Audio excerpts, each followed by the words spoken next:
Hello, human.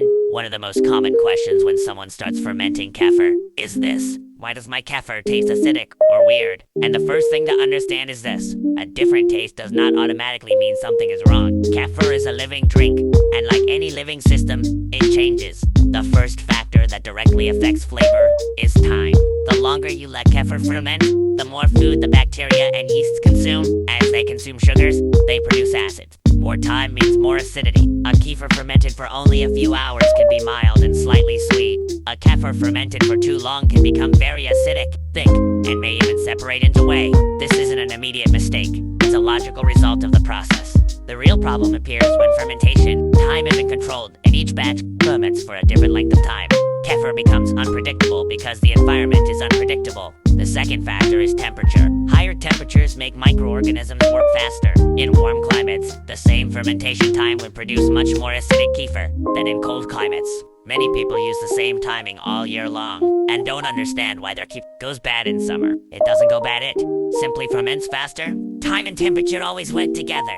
You can't adjust one without considering the other. Ignoring this relationship is one of the main reasons kefir flavor changes unexpectedly. Before assuming something went wrong, observe these two variables first. Most flavor changes start right there.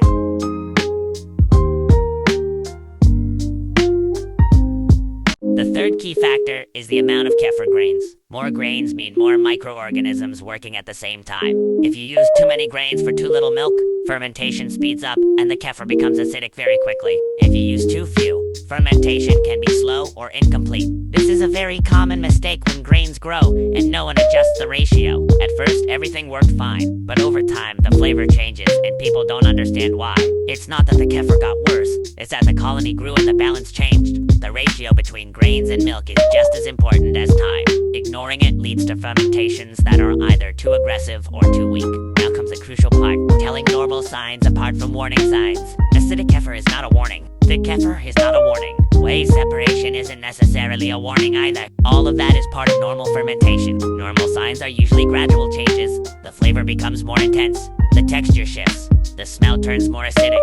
None of that indicates danger on its own. Warning signs are different. Clearly putrid smells, visible mold, or strange colors that don't match normal fermentation. That's when you stop and evaluate. Confusing normal changes with real problems is one of the biggest causes of frustration with kefir.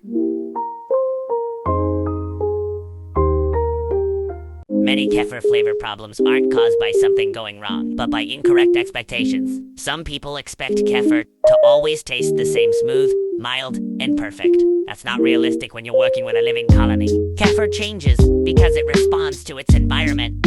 It changes with the season, the milk, the fermentation time, and the amount of grains. The key isn't to prevent those changes, but to understand them. When kefir tastes weird, the correct response isn't panic. It's not washing the grains, changing everything at once, or throwing them away. The right move is to observe and adjust one thing at a time. Reduce fermentation time, lower the temperature, adjust the amount of grains, or slightly change the ratio. Flavor is information. It tells you how the fermentation behaved. When you learn to read it, the process stops being frustrating and becomes predictable. Most people who quit kefir do so because they misinterpret these changes. They think something failed, when in reality, the system is simply responding to its environment. Understanding the difference between a normal change and a real warning sign gives you control. It removes fear, and it lets you enjoy the process instead of fighting it. Kefir doesn't need to be perfect. It needs to be understood. Follow me. I am Kefir Fermented.